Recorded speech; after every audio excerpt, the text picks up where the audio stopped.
The thing about horror webtoons is that most of them are honestly pretty dog. It's not horrible, it's dumb fun, but there is a limit to the horror genre and how much you can explore with it because I think it's reached its saturation point. The same old stories are regurgitated, they're repeated, and they're just, remixed, honestly. A little bit of differences here and there, but at the end of the day, all the webtoons have the same story in a different format. If that was the case, I wouldn't be making this video. I recently came across this gem called Friday Forbidden Tales by Beijing Shu. The thing about this webtoon is that while it is just an anthology horror series, it strays from the rest by being completely original and being a lot more rooted in reality than the supernatural. Although there is a lot of supernatural elements at play. I'd go as far as to say that the horror in this series is masterful and well thought out, because it's very evident that the creator did put in a lot of work and it's pretty philosophical, okay, and it makes you question a lot of things about yourself and humanity as a whole. It's not very cliche because it subverts your expectations with well thought out twists that you really don't find in usual webtoons, because again, it's the same regurgitated crap every single time, but not in this one. Because this guy actually comes up with some bullshit that you probably didn't think of while you were reading the story.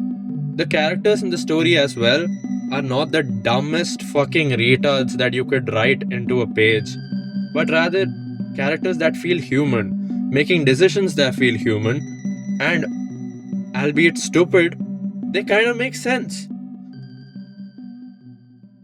While the horror is also at a very real scale, to the point that you could be in that situation tomorrow. Desperation, human desperation, that's a theme that's explored a lot in this series. And I hope nobody ever has to go through these things, but a lot of this horror really focuses on things that could happen to you or somebody you know, or is probably happening somewhere as we speak. But that being said, it's not like it's completely real stories either, because there is a lot of stuff that is absolutely out of our imagination too.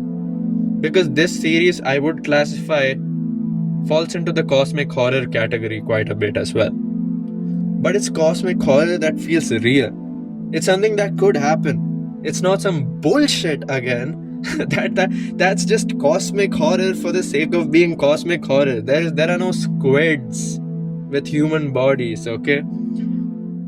It's this one guy.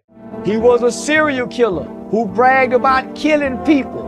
It's this one guy, this absolute asshole that we're gonna get into more later in the video. But the horror in this series, be it cosmic or not, it looks into human subconscious and questions our very being and our very behaviors. It tests our moral compass to see if, we kind of side with the character or not, because there are times in which I'm like, okay, this character is making questionable decisions, yes, but it kind of makes sense. Or sometimes you're like, oh, this guy's the worst fucking bastard on the planet, and then the webtoon just suplexes you and tells you that you're a retard and you did not see what was coming. And trust me, you won't see what's coming. Another thing I really like about this series is that it does dark and deep subjects a lot of justice, because when it touches on these subjects, it actually does so for the sake of telling a story. It's not just for shock value or for throwing some guts in your face. It's purely to keep the story going or to leave an impression on you, but not for, again, shock value. I believe the reason these billionaires and these horrible people do these things because they're so utterly bored and they've reached the complete top of human society where they can have absolutely whatever they want, that there's nothing left to experience, right? And when you have nothing left to experience, you have to turn to some pretty depraved stuff. Our entity in this series is very similar in its motivation. It has no other motivation except boredom. It's a higher being playing around with human beings purely for the sake of entertainment. I'm pretty sure this character could level cities or maybe even universes, and it probably already has. So much so that it is so incredibly bored, it just has to watch these humans dig their own graves for its own entertainment. But not just that, I really do appreciate the design. It's very cool to me because it has no concrete design except for the really shitty kimono or whatever it's wearing. But I do think that is because, you know, when you are such a complex looking creature, maybe you want to wear something extremely simple and to the point. It's fire. Talking about the character designs, there is a huge complaint about this series that its art style is ugly. But I've heard somewhere that the author has face blindness and that's why his characters look like that.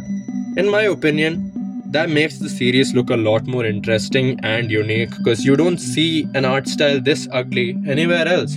And I say that purely out of adoration because an art style that's ugly fits for the series.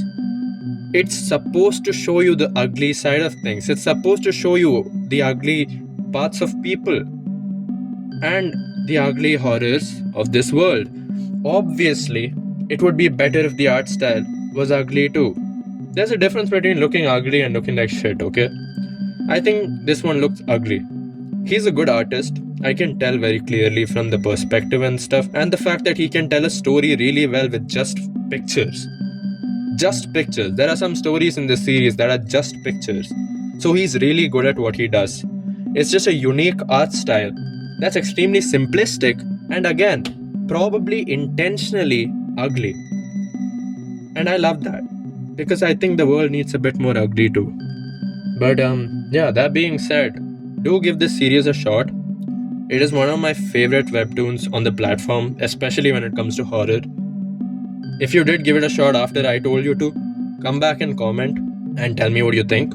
If you thought that it was, I don't know, ass and that I'm glazing it too much, tell me that. That's it for this video. Thanks for watching. I appreciate if you got to this point. But yeah, see you.